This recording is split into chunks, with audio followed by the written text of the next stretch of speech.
Block में नाई दर्शन के साथ जाट हरकत कर रहे। अगर वहाँ उन ब्लॉक में जाट नाई दर्शन के साथ हरकत करेंगे तो हम यहाँ पर्सन के साथ हरकत कर देंगे। वहाँ तो है 24,000, यहाँ है हम 90,000। इलाज बांध देंगे, घुस भर देंगे, समझिए। एक गर्मी जो अभी किराना में और मुजफ्फरनगर में कुछ जगह दिखाई दे रही है ना, ये सब शांत हो जाएगी उसके बाद। क्योंकि गर्मी कैसे शांत होगी ये तो मैं मई और जून में भी इसको बहुत शिमला बना देता हूं। नमस्कार। उत्तर प्रदेश में चुनावी माहौल दिन पर दिन गर्माता जा रहा है। एक दूसरे को कड़ी टक्कर दे रही बीजेपी और सपा यूपी की जनता को लुभाने की हर कोशिश कर रही है। अब चूंकि पहले चरण के मतदान के लिए काफी कम वक्त बचा है, ऐसे में राजनीतिक टिप्पणियां भी जमकर की जा रही हैं। इसी कड़ी में सपा से गठबंधन कर हुंकार भर रहे आरएलडी प्रमुख जयंत चौधरी का बड़ा बयान सामने आया है। जयंत चौधरी ने यूपी के सीएम योगी आदित्यनाथ के लिए ऐसी टिप्पणी कर डाली जिसने हलचल तेज कर दी है। सीएम योगी के मई जून में शिमला बनाने वाले बयान को लेकर जयंत चौधरी ने कहा, योगी जी का माथा बहुत बड़ा है। पिछले हफ्ते जो शीतलहर आई थी उसमें इन्हें ठंड लग गई। जयंत के इस बयान पर आसपास खड़े लोग जोर से हंसने लगते हैं। एक बार आप खुद सुनिए आरएलडी प्रमुख का सीएम योगी पर यह बेतुका बयान।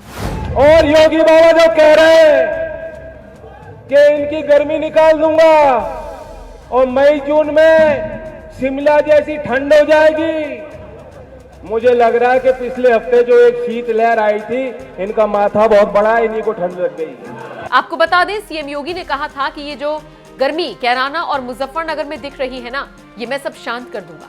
मैं मई जून में शिमला बना दूंगा। सुनिए सीएम योगी ने क्या कहा था। अब 10 मार्च के बाद देखना, फिर इनके गले में फिर वही तख्ती लटकती भी दिखाई देगी और फिर एक गर्मी जो अभी किराना में और मुजफ्फरनगर में कुछ जगह दिखाई दे रही है ना, ये सब शांत हो जाएगी इसके बाद। क्योंकि गर्मी कैसे शांत होगी ये तो मैं मई और जून में भी इसको बहुत शिमला बना देता हूं। और इसलिए भाइयों बहनों, आज आपके बीच में मैं अपील करने के लिए आया हूं।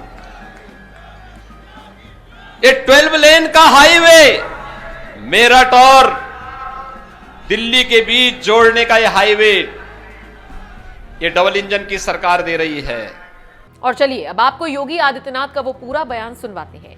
सीएम योगी के बयान पर जयंत चौधरी के इस पलटवार पर आपका क्या कहना है? कमेंट करके अपनी राय हमें जरूर दीजिएगा। लेकिन मैं तो पहले ही बोल चुका हूं, जो दंगा के मंसूबे के साथ इस समय अपना सिर उठाने का प्रयास कर रहे हैं।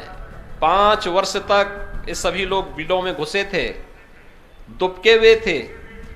जो थोड़े बहुत कभी सब्जी के लिए निकलता था, पुलिस पकड़ती थी, अगले दिन गले में तख्ती लगा करके आता था, कहा साहब बकस दो, बस सब्जी बेच करके अपना परिवार का भरण पोषण कर लेंगे। आप 10 मार्च के बाद देखना, फिर इनके गले में फिर वही तख्ती लटकती भी दिखाई देगी और फिर एक गर्मी जो अभी किराना में और मुजफ्फरनगर में कुछ जगह दिखाई दे रही है ना, ये सब शांत हो जाएगी इसके बाद। क्योंकि गर्मी कैसे शांत होगी ये तो मैं मई और जून में भी इसको बहुत शिमला बना देता हूं। और इसलिए भाइयों बहनों, आज आपके बीच में मैं अपील करने के लिए आया हूं। ये 12 लेन का हाईवे मेरठ और दिल्ली के बीच जोड़ने का ये हाईवे, ये डबल इंजन की सरकार दे रही है। और यही नहीं, हापुड़ के वासियों को हापुड़ का पापड़ अगर हमें कभी प्रयागराज में बेचना हो तो मात्र 6 घंटे में इस दूरी को तय करने के लिए गंगा एक्सप्रेस जो बना रहे हैं हम लोग। सुबह निकले यहां से 6 बजे, यहां से निकले, मध्याह्न में 12 बजे प्रयागराज संगम में स्नान किया और फिर वहां से 2 बजे चले, रात्रि को 8 बजे अपने घर में हापुड़ में। ये डबल इंजन की सरकार का लाभ है। ओलंपिक में भी हमारे युवा पदक प्राप्त करेंगे। स्पोर्ट्स यूनिवर्सिटी यही मेरठ पे हम लोग दे रहे हैं।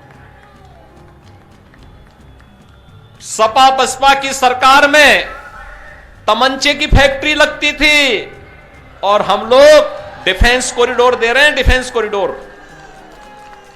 यहां जो तोप बनेगी और यहां का नौजवान जब उस तोप के ऊपर चढ़ करके पाकिस्तान की सीमा में उसको दहाड़ेगा तो दुश्मन का काम तमाम हो जाएगा। भाइयों बहनों, सोच देख सकते हैं और इसी सोच को लेने के लिए, देने के लिए आज एक बार फिर मैं आपके पास आया हूं, आप सबसे अपील करने के लिए। कोरोना में हो सकता है चुनाव आयोग बड़ी रैली करने की अनुमति न दे। अपार उत्साह है। आज मैं प्रातःकाल बुलंदशहर में था, अलग अलग विधानसभा क्षेत्रों में था। क्या उत्साह है, क्या उमंग है। जनता चुनाव लड़ रही है। जब जनता आगे हो और नेता पीछे हो, मान करके चलो लोक कल्याण का मार्ग प्रशस्त हो रहा है। यही लोकतंत्र है। जनता उत्साह के साथ है, एक ही संकल्प है, डबल इंजन की सरकार आनी ही चाहिए, भारतीय जनता पार्टी नेतृत्व की सरकार आनी ही चाहिए। और उसको लेने के लिए ये जो नेता गुमराह कर रहे हैं, जिनकी टोपियां रंगी हुई हैं मुजफ्फरनगर के दंगों के और राम भक्तों पर गोलियों से, उन लोगों को जनता के बीच में आने का तो कोई नैतिक अधिकार होना ही नहीं चाहिए। कोई नैतिक अधिकार नहीं होना चाहिए। लेकिन लोकतंत्र है, वे अपनी बात बोलें। लेकिन भाइयों बहनों, गुमराह होने की आवश्यकता नहीं, जनता को बताने की आवश्यकता है। एक ही बात बता देने की आवश्यकता है। जब इनको अवसर मिला था तब बिजली नहीं दी, आज फ्री की बात करते हैं। तब तो दी नहीं, तब दंगा करवाते थे और अंधेरा इसलिए भी करवाते थे जिससे इनके गुंडे दंगा करा करके फिर आग लगा सके। यही तो करवाते थे।